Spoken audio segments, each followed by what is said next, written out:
I want to talk today about some of the deadlines in the probate process in Florida. And here's the deal. Probate deadlines in Florida can make or break your case because probate is a timeline-driven process. Some of these timelines are short enough that if you wait to, kind of see how things play out or see if I'm going to get treated fairly, you may already be too late. There's another wrinkle in here, and this goes for practitioners and clients alike, and that is the judges are now starting to enforce these probate timelines in really strict ways. That's a change from the way things used to operate, where you could kind of sit back and relax about the deadlines, but now judges across the state are treating these like civil litigation cases, and you as a lawyer and as a client better be prepared to explain to a judge why you're not moving that case along if you're not doing it. So as an example, do you know that you've got 10 days after death to file a will? That comes in really frequently, whether the attorney's in possession of the will or whether the family member's in possession of the will. That will belongs in the courthouse within 10 days of death. And the next one is that for many other pleadings, you've got about 20 days to respond to certain court filings and only 90 days to contest a will. Now, along this pathway, it's kind of like a chutes and ladder deal. There are all kinds of pitfalls. You don't get them right, you can blow it forever.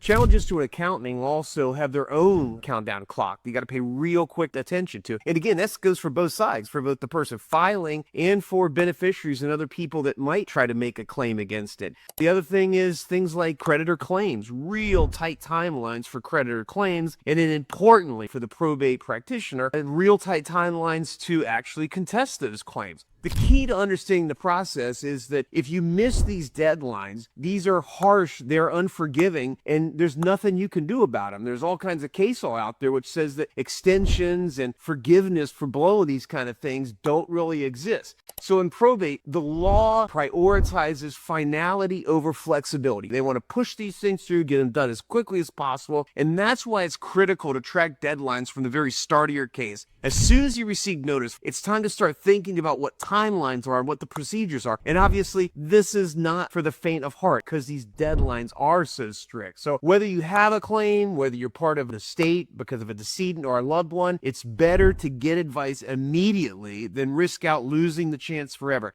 If you're in probate, got questions about that, shoot me an email or give me a call, 727-954-8752. We'll walk through every situation and make sure you understand exactly how this clock is ticking and how it's going to hit you.